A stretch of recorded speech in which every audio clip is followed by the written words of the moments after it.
Second part নিয়ে আসলাম, কারণ আমি জানি এটা অনেক বড় হবে, এত ইলাবোরেট করলে কেউ শুনতে চাইবে না, তাই একটু ছোট ছোট করে করলাম।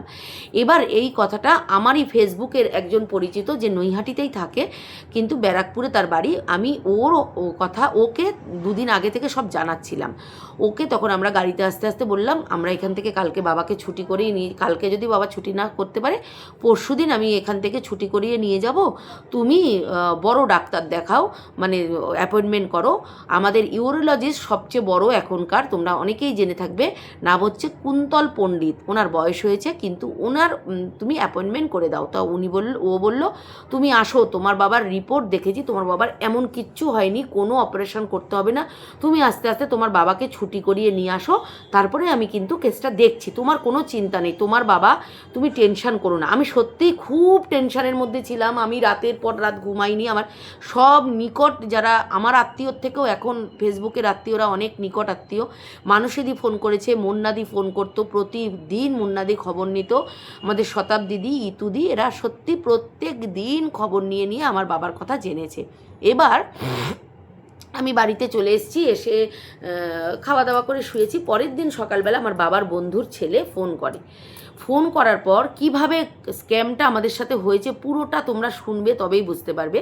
ফোন করে সকাল 9:30-10টায় ফোন করে বলে, আমার বাড়ির নাম টুম্পা, টুম্পাদি শোনো, ডাক্তারবাবু রাজীব রঞ্জন, উনি হচ্ছে এমডি, হ্যাঁ, তাই উনি এসছেন, উনি তো অনেক বড় ডাক্তার, উনি তো আউট অফ স্টেশন ছিলেন, উনি না কালকে রাতেই ঢুকেছেন, এবং উনি এসে জেঠুকে এইমাত্র দেখলেন এবং রিপোর্টগুলো সব দেখে বললেন জেঠুর যে স্টোনটা ছিল ওটা কালকে বেরিয়ে গেছে, কিন্তু যে প্রক্রিয়াটা কালকে বাবার করা হয়েছিল সেটাতে কিন্তু প্যানক্রিয়াসের স্টোনটাকে ইয়েতে গলব্লাডারে নিয়ে আসা হয়েছিল, তখন কিন্তু বলেনি কোনো ওই প্রসেসের মাধ্যমে আমার বাবার স্টোনটা গলব্লাডারে মানে বেরিয়ে গেছে, এটা কিন্তু বলা হয়নি। আমি বললাম ও আচ্ছা ঠিক আছে।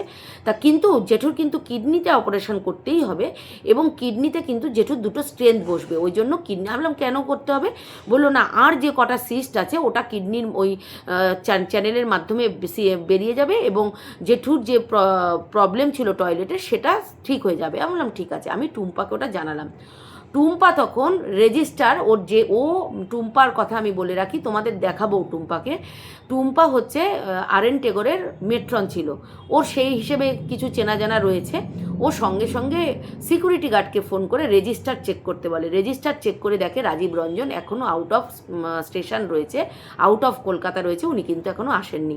তখনই আমাদের কিন্তু প্রথম মানে হলো যে ও ডাক্তারবাবু আসেনি অথচ মিথ্যে কথা বলছে। আমি তখন বাবাকে ফোন করি, বাবা তোমাকে কোনো ডাক্তার দেখতে এসেছিলো? বাবা বললো হ্যাঁ, ও অনেক বড় একজন ডাক্তারকে নিয়ে এসেছিলো, বাবা তো অসুস্থ, বাবাকে তো তুমি, বাবা তো চেনে না কোন ডাক্তার, বাবাকে যেটা পরিচয় দেবে বাবা সেটা জানে, তো এসেছিলো এরকম এরকম করেছে। তো বললাম ও আচ্ছা ঠিক আছে। এবার বাবার বন্ধুরা 12:30-1টা নাগাদ আমাকে ফোন করে বলে ওনার নাম্বারটা দে তো ওই ছেলেটার, আমরা কথা বলবো। ওরা কথা বলে ওকে ক্রস করে যে তোমরা কালকে যে অপারেশনটা করেছো তার ভিডিও আমাদের চাই, এবং সন্দীপ পালের নাম্বার আমাদের দাও, তোমরা কি কাজ করেছো আমরা কিন্তু বুঝতে পারছি না। ও তখন ওটা বুঝে যায় যে ও একটা জাতাকলে পড়ে যাচ্ছে। ও তখন কি করে, ওদের ফোনটা মুখের ওপর কেটে দেয় এবং আমাকে ফোন করে বলে, কে, কার এত বড় সাহস যে আমাকে এরকম ফোন করে, জানে সে আমি নারায়ণার কত বড় জায়গায় রয়েছি, আমাকে এরকম অপমান করছে, আমাকে বলছে যে ভিডিও দিতে। কেন আমি যাকে তাকে ভিডিও দেবো? আমি তো ভিডিও দেবো না। তা আমি আমাকে বলবে কেউ যেন আমাকে ফোন না করে, বলে আমাকে ফোনটা কেটে দিয়েছে। তার খানিকক্ষণ পরে 1 ঘন্টা বাদে ও আমাকে মেসেজ করছে, আমি সব স্ক্রিনশট রেখে দিয়েছি।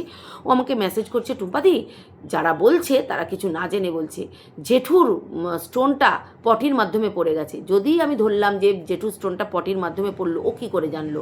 পটিটা পরীক্ষা করা হয়নি, পটি তো কোমোডে করেছে, তাহলে সেটা তো পরীক্ষা করেনি। আচ্ছা যদি পাথরটা পড়ে যায়, ও তো তারপরে আলট্রাসোনোগ্রাফি বা স্ক্যান করেনি, তাহলে ও কী করে বুঝলো যে স্টোনটাও পড়ে গেছে? ও সেখানে গিয়ে আটকে গেছে। এবার সবাই ওকে ফোন করছে, এবার টুম্পাও আমার কাছ থেকে নাম্বার নিয়ে টুম্পাও ওকে ফোন করেছে, ফোন করেই ওকে বলেছে তুমি সৌম্য বসাক বলছো? বলছে হ্যাঁ, আমি নামটা বলেই দিলাম। আমার বাবার সাথে ওর বাবা চাকরি করতো, সেখান থেকে এত বড় স্ক্যাম যে এটা হবে সেটা কখনো ভাবা যায়নি। তখন টুম্পা ওকে ক্রস করতে থাকে যে তুমি নারায়ণাতে কোন ইয়েতে কাজ করো আমাকে বলো। তখন বলছে আমি আপনাকে বলতে বাধ্য নই। উনি বলেছে আলবাদ বাধ্য, আমার যদি মনে হয় আমি যদি এক্ষুনি নারায়ণাতে ফোন করি আর তোমার স্টেটাসটা আমার জানতে হয় যে তুমি ওখানে কী কাজ করছো, তাহলে তুমি জানবে কালকে থেকে তোমার চাকরিটা থাকবে না। তুমি তোমার চাকরি রাখবে না, তুমি বলবে যে তুমি কী কাজ করতে। তখন ও বলে আমি এখানের, যে কথায় আমরা ভালো ভাষায় বলি দালাল, ও হচ্ছে ওখানকার দালাল। ওর কাজটাই হচ্ছে এরকম পেশেন্ট নিয়ে আসা, পেশেন্ট পার্টিকে ভয় দেখানো এবং ভুল ভাল করে সেখান থেকে অপারেশান করে ওই যে 2.5 লাখ টাকা আমাদের কাছ থেকে ক্যাশ নেবে বলেছিল, ওইটা পুরো দালালদের মাঝে ভাগ হতো। ওটা কিন্তু আমার বাবার তো মেডিক্লেম ছিলই, মেডিক্লেমে যা হওয়ার হতো, আর ওই 2.5 লাখ টাকা ওই জন্য আমাদের ক্যাশ আনতে বলেছিল। এইটুকু শোনো, থার্ড পার্টে আসছি।